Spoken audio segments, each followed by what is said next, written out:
നമുക്കിന്ന് ഗീ റൈസിന്റെ കൂടെയൊക്കെ കഴിക്കാൻ പറ്റിയിട്ടുള്ള തൈര് ചേർക്കാത്ത അടിപൊളിയായിട്ടുള്ള കച്ചമ്പർ അല്ലെങ്കിൽ ഓനിയൻ സാലഡ് തയ്യാറാക്കിയാലോ? പെട്ടെന്ന് തന്നെ ഒന്ന് കണ്ടു നോക്കൂ. അപ്പൊ നമുക്കിന്ന് സർലാസിന് പകരം ഗീ റൈസിന്റെയും ഒക്കെ കൂടെ കഴിക്കുന്ന അടിപൊളിയായിട്ടുള്ള കച്ചമ്പറില്ലേ, തൈര് ചേർക്കാത്ത കച്ചമ്പർ, അത് തയ്യാറാക്കാം. അതിനുവേണ്ടി ഞാനിവിടെ കുറച്ച് സവോള കട്ട് ചെയ്ത് വെച്ചിട്ടുണ്ട്. ഇതിലേക്ക് കുറച്ച് ഉപ്പിട്ട് കൊടുക്കുകയാണ്. നിങ്ങളുടെ കയ്യിൽ കല്ലുപ്പുണ്ടെങ്കിൽ അതാണ് കേട്ടോ ഏറ്റവും ബെസ്റ്റ്. ഇനി ഇത് നല്ലതുപോലെ കൈവച്ച് തിരുമ്പിയെടുക്കണം. ഇനി നമുക്കിതൊരു 10 മിനിറ്റ് നേരം റെസ്റ്റ് ആയിട്ട് വെക്കാം.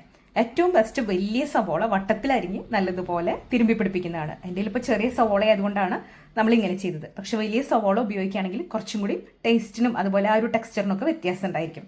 അപ്പോൾ നമുക്ക് 10 മിനിറ്റ് വെയിറ്റ് ചെയ്യാം. അപ്പോൾ നമ്മളൊരു 10 മിനിറ്റിലധികം വെച്ചിട്ടുണ്ട്. ഇനി നമുക്കിത് നല്ലതുപോലെ ഒന്ന് പിഴിഞ്ഞെടുക്കാം.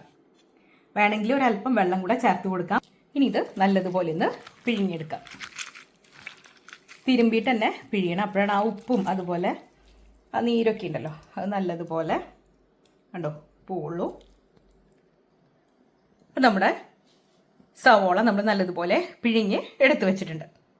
ഇനി ഇതിലേക്ക് കുറച്ച് ബീട്രൂട്ട് ഇട്ട് കൊടുക്കുകയാണ്. ഇതൊന്ന് നമുക്ക് മിക്സ് ചെയ്തിട്ട് വെക്കാം. അപ്പോൾ നമ്മൾ ബാക്കി കാര്യങ്ങളൊക്കെ ചേർത്ത് വരുമ്പോഴേക്കും ഇതിൻ്റെ ഒരു നല്ല റെഡ് കളർ കിട്ടും. അതിന് വേണ്ടിയിട്ടാണ്. ഇതിലേക്ക് ഒരു 2-3 പച്ചമുളക്, ഞാനിവിടെ കാന്താരി മുളക് ചെറിയ മുളകാണ് കേട്ടോ എടുത്തേക്കുന്നത്, അതാണ് 3 എണ്ണം എന്നൊക്കെ പറഞ്ഞത്. വലിയ മുളക് നല്ല എരിവുള്ളതൊക്കെ ആണെങ്കിൽ ഒരെണ്ണം ചേർത്താൽ മതി. അതുപോലെ കാന്താരി മുളകും എരിവ് നോക്കിയിട്ട് വേണം ഇട്ട് കൊടുക്കാനായിട്ട്. ഇനി നമുക്ക് ഒരു കഷ്ണം ഉള്ളി ഒന്ന് കടിച്ച് ടേസ്റ്റ് ചെയ്ത് നോക്കാം. ഇതിലിപ്പോൾ ആവശ്യമുള്ള ഉപ്പുണ്ട്, അതുകൊണ്ട് ഇനി എക്സ്ട്രാ ഉപ്പ് ചേർക്കുന്നില്ല. ഇതിലേക്ക് 1 ടീസ്പൂൺ വിനീഗർ ചേർത്ത് കൊടുക്കാം. ഇനി ഈ ടേസ്റ്റുകളൊക്കെ ഒന്ന് ബാലൻസ് ചെയ്യാൻ വേണ്ടിയിട്ട് ഒരല്പം പഞ്ചസാര, ഇത് നിങ്ങൾക്ക് വേണമെങ്കിൽ അവോയ്ഡ് ചെയ്യാം കേട്ടോ. ഇനി ഇത് നല്ലതുപോലെ ഒന്ന് മിക്സ് ചെയ്യാം.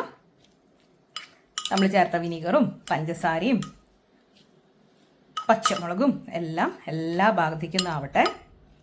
ഇതൊക്കെ കുറച്ച് നേരത്തെ തന്നെ തയ്യാറാക്കി വെച്ചാലാണ് കേട്ടോ ഇതിൻ്റെ ആ ഒരു ഫ്ലേവർ കംപ്ലീറ്റ് ആയിട്ട് ആ ടേസ്റ്റൊക്കെ അങ്ങോട്ടും ഇങ്ങോട്ടും നല്ലതുപോലെ ബ്ലെൻഡ് ആയിട്ട് വരുള്ളൂ.